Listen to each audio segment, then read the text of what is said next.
प्रभु जी इतनी सी दया कर दो, प्रभु जी इतनी सी दया कर दो, हमको भी तुम्हारा प्यार मिले। प्रभु जी इतनी सी दया कर दो, हमको भी तुम्हारा प्यार मिले। कुछ और भले ही मिले न मिले, कुछ और भले ही मिले न मिले, तेरे भक्ति का अधिकार मिले, तेरी भक्ति का अधिकार मिले। प्रभु जी इतनी सी दया कर दो, हमको भी तुम्हारा प्यार मिले। सब कुछ पाया इस जीवन में, बस एक तमन्ना बाकी है। सब कुछ पाया इस जीवन में, बस एक तमन्ना बाकी है।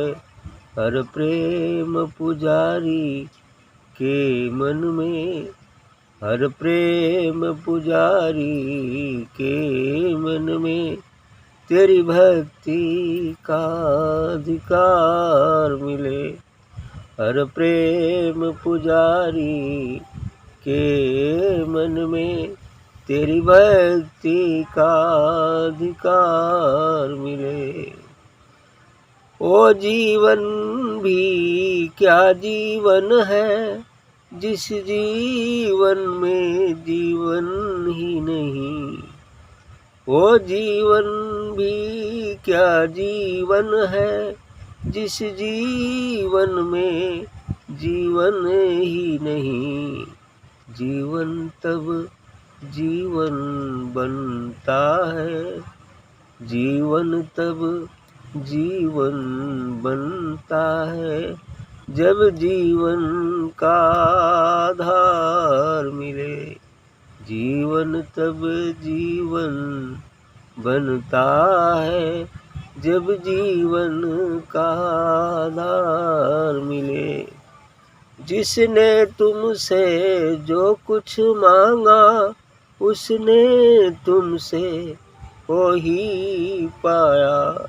जिसने तुमसे जो कुछ मांगा, उसने तुमसे वो ही पाया। दुनिया को मिले दुनिया, लेकिन भक्तों को तेरा वो प्यार मिले। दुनिया को मिले दुनिया, लेकिन भक्तों को तेरा वो प्यार मिले। हम जन्म जन्म के प्यासे हैं, और तुम करुणा के सागर हो। हम जन्म जन्म के प्यासे हैं, और तुम करुणा के सागर हो। करुणा निधि से करुणा रस की, करुणा निधि से करुणा रस की, एक बोध में एक बार मिले। करुणा निधि से करुणा रस की, एक बोध में एक बार मिले। इस मार्ग पर चलते चलते, इस मार्ग पर चलते चलते, सदियां ही नहीं युग बीत गए। इस मार्ग पर चलते चलते, सदियां ही नहीं युग बीत गए। मिल जाए पथिक मंजिल अपनी, मिल जाए पथिक मंजिल अपनी, हमको जो तुम्हारा द्वार मिले। मिल जाए पथिक मंजिल अपनी, हमको जो तुम्हारा द्वार मिले। प्रभु इतनी सी दया कर दो, हमको भी तुम्हारा प्यार मिले। कुछ और मिले ही, कुछ और भले ही मिले न मिले, तेरी भक्ति का अधिकार मिले। वाह, अच्छा निवेदन है पतिजी का। प्रभु जी इतनी सी दया कर दो, हमको भी तुम्हारा प्यार मिले। सद्गुरु से निवेदन है कि हे सद्गुरु, इतना दया कर दीजिए कि आपका जो प्यार है, प्रेम है, मुझे भी प्राप्त हो। आगे भी कहते हैं कि कुछ और मिले, कुछ और भले ही मिले न मिले, कुछ तो और दुनिया की चीज़ें मिले या न मिले, प्रारब्ध में जो होता है वो तो मिलता ही मिलता है, उससे तो कोई रोक नहीं सकता है। लेकिन कुछ और चीज़ें मिले या न मिले, लेकिन तेरी भक्ति का अधिकार मिल जाए, बस यही सबसे बड़ी चीज़। सच में यही सत्य है कि संसार जो प्रारब्ध में लिखा है वो तो मिलेगा ही मिलेगा, और चीज़ें मिले या न मिले, लेकिन सद्गुरु की भक्ति मिल जाए, उसका प्यार मिल जाए, उसका दीदार हो जाए, बस यही सबसे अच्छा जीवन है। तेरी भक्ति का अधिकार मिले, कि आपकी भक्ति का अधिकार मिल जाए, यही निवेदन। सब कुछ पाया इस जीवन में, बस एक तमन्ना बाकी है। भक्त का कहना है कि इस जीवन में तो सब कुछ मिल गया, बस एक तमन्ना है, एक ही तमन्ना बाकी है कि हर प्रेम पुजारी के मन में तेरी भक्ति का अधिकार मिले। बिल्कुल सही, कि जितने भी आपके प्रेमी जन हैं, उन सबको भी आपकी ही भक्ति का अधिकार मिले, ये इनका निवेदन है। अच्छी निवेदन है सार्वभौमिक। जितने भी प्रेमी आपके हैं, उन सबको इस भक्ति का अधिकार मिल जाए, बस मेरी यही तमन्ना है। हर प्रेम पुजारी के मन में, जितने भी प्रेम पुजारी हैं, जितने भी आपके जो है प्रेमी हैं, उन सबको भक्ति का अधिकार मिल जाए, बस यही तमन्ना है। वो जीवन भी क्या जीवन है, जिस जीवन में जीवन ही नहीं। अच्छा कर, वो जीवन क्या जीवन है जिसमें जिस जीवन में जीवन ही नहीं। अर्थात ये मतलब है कि यदि मनुष्य जीवन हम पा गए, तो जो मनुष्य जीवन पाकर वही कार्य करते हैं जो पशु कर लेते हैं, तो वह मनुष्य जीवन नहीं कहा जाता है ना। सभी संतों ने यही कहा कि यदि केवल इस संसार के विषय भोग, कामनाएं, यही सब चीज़ें उपलब्ध करते रहें और सद्गुरु की भजन न करें, सद्गुरु की भक्ति न करें, तो वह जीवन ही नहीं है ना। वो नरोत्तम दास की लाइन है ना, कौन वही मनुष्य है कि जो मनुष्य के लिए, यही पशु प्रवृत्ति है कि आप ही चरे, वही मनुष्य है कि जो मनुष्य के लिए। तो पशु प्रवृत्ति है अपना पेट भरना, तो पशु भी जानता है, विषय भोग करना तो पशु भी जानता है। और दुनिया यदि पेट भरने, विषय भोग, ऐसे आराम में ही केवल बिता दे और सद्गुरु की भजन न करे, तो मनुष्य शरीर धारण करते हुए भी मनुष्य नहीं है ना। उसी प्रकार मनुष्य नहीं है, जैसे सांप का केतुल कभी सांप नहीं होता है ना। शेर की खाल कोई सियार ओढ़ ले तो शेर नहीं होता, अर्थात उसका मानव जीवन बढ़ते ही चला जाता है। इसलिए कहते हैं कि फिर वो जीवन नहीं है ना। तो वो जीवन भी क्या जीवन है जिस जीवन में जीवन ही नहीं। जीवन में जीवन वही हो सकता है कि यदि सद्गुरु की भक्ति मिल जाए, अपने निज स्वरूप का बोध हो जाए, तो फिर जीवन में जीवन हो जाएगा है ना। अपनी भक्ति, अपना निज स्वरूप का बोध हो जाए, तो वही जीवन है। रियल में जीवन वही जीवन है, वही सबका आधार है, वही जीवन ही सब जीवों का आधार है। यदि वो न हो तो कोई जीव नहीं टिक पाए, या अस्तित्व ही न रह पाए। इसलिए कह रहे हैं कि वो जीवन भी क्या जीवन है, वो जीवन क्या जीवन है जिस जीवन में जीवन ही नहीं, और क्या कहें कि जीवन तब जीवन बनता है। आगे बता भी रहे कि जीवन तब जीवन बनता है जब जीवन का आधार में, यह जीवन जीवन तब बन जाएगा जो इस जीवन का मूल है, और इस जीवन का मूल है आत्मा व परमात्मा। इस जीवन का मूल क्या है? वही सद्गुरु है, आत्मा व परमात्मा। वो नहीं रहेगा तो क्या ये जीवन रह पाएगा? नहीं रह पाएगा। इस जीवन का आधार कौन है? फिर आत्मा, सद्गुरु व परमात्मा, यही आधार हुआ ना। इसलिए इन्होंने कहा कि यह जीवन तब जीवन बनता है, ये जीवन तब जीवन बनता है जब इस जीवन का जीवन मिल जाए। और ये हमारी जिंदगी इस जीवन का जीवन है परतत्व आत्मा व परमात्मा। ये जीवन मिल जाए तो जीवन सफल होगा। मिला तो है लेकिन अनुभव नहीं है, इसलिए ये जीवन अनुभव के बिना जीवन नहीं है। लेकिन इस जीवन में यदि हम उस जीवन का अनुभव कर लेते हैं फिर जीवन जीवन हो जाए। इसीलिए विवेकानंद ने कहा कि मनुष्य पूजा ही सच्ची ईश्वर पूजा है, तब हम मनुष्य कहलाने के हकदार हैं।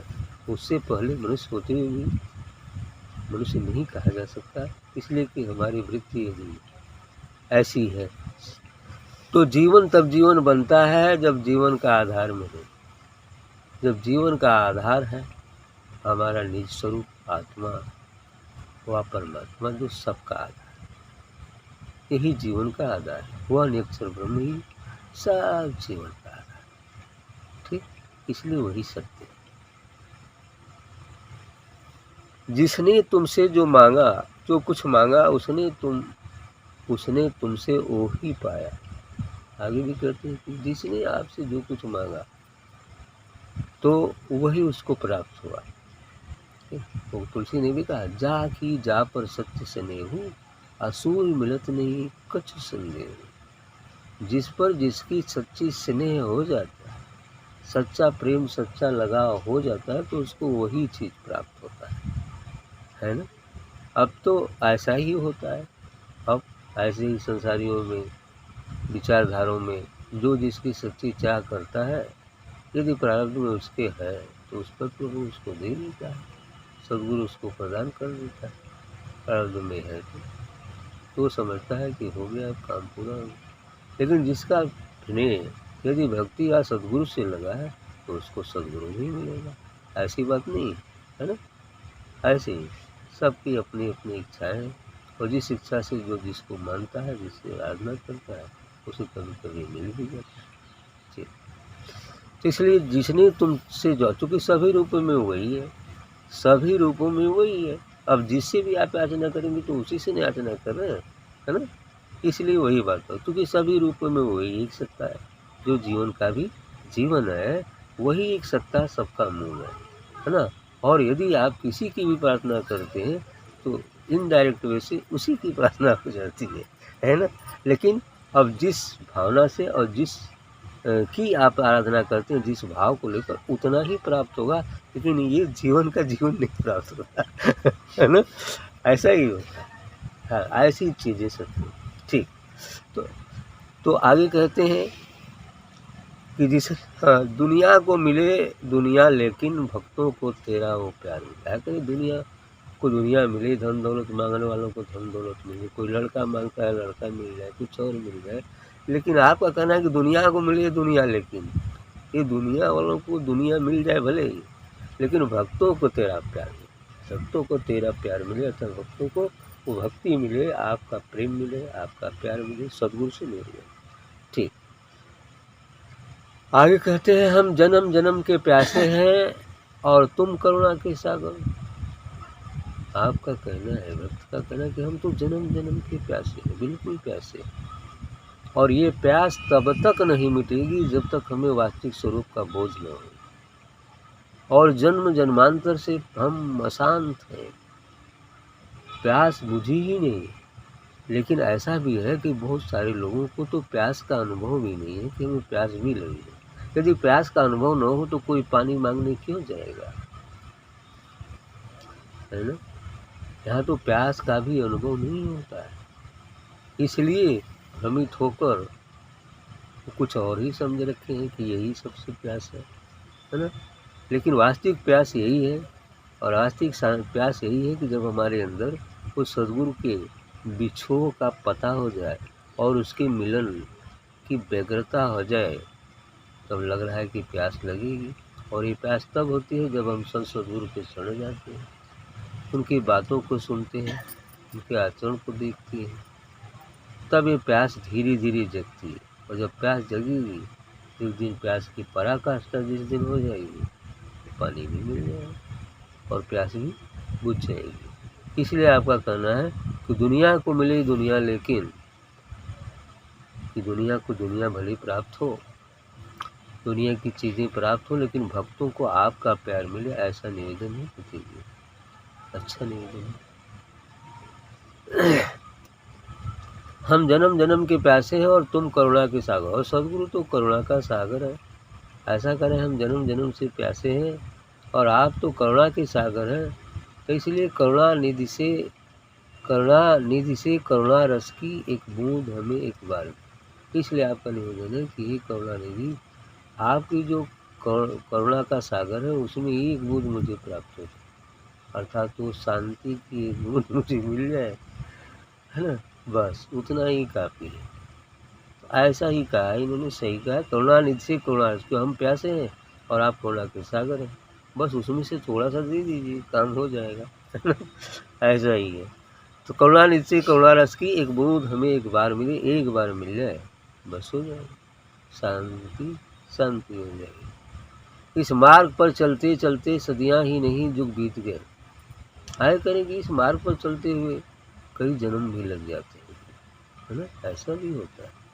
और या यूं कहें, कई जन्मों का फल उदित होता है, तो हमें सद्गुरु से साक्षात्कार होता है, सद्गुरु से मिलन होता है ना। क्योंकि सब लोगों को ये चीज़ें पसंद नहीं आती। पूर्व जन्म के पाप से हरि कथा न स्वा, पूर्व जन्म में ज्योति दुष्ट पापाचारी रहे हैं, उनको हरि कथा सत्संग भजन अच्छा नहीं लगता। इसलिए यदि अच्छा लग रहा है, इसका मतलब हमारे अच्छे संस्कार हैं, जिसके कारण हम यहाँ उपस्थित हैं, या सद्गुरु के पास जाते हैं, या उनकी बातों को समझते हैं, उनके बताए मार्ग पर चलते हैं। ये हमारे अच्छे संस्कारों का ही फल। करुणा निधि से करुणा रस की एक बूंद मुझे, हाँ, इस मार्ग पर चलते चलते सदियां ही नहीं जुग बीत गए। इस मार्ग पर चलते चलते तो कई सदियां ही नहीं बल्कि युग भी व्यतीत हो गए। सत्य है, कई युग बीत गए, इतनी नहीं, है ना, कई सृष्टियाँ बीत गई। ऐसे ही बात, कई सृष्टियाँ भी बीत गई, है ना। मिल जाए पथिक मंजिल अपनी हमको, जो तुम्हारा द्वार। इसलिए यदि आपका दरवाज़ा मिल गया है, सद्गुरु का द्वार मिल गया है, तो इस बार मंजिल भी मिल जाए, यही चाहना है। अर्थात हम लोग निज स्वरूप को उपलब्ध हो जाए, बस यही चाहना है।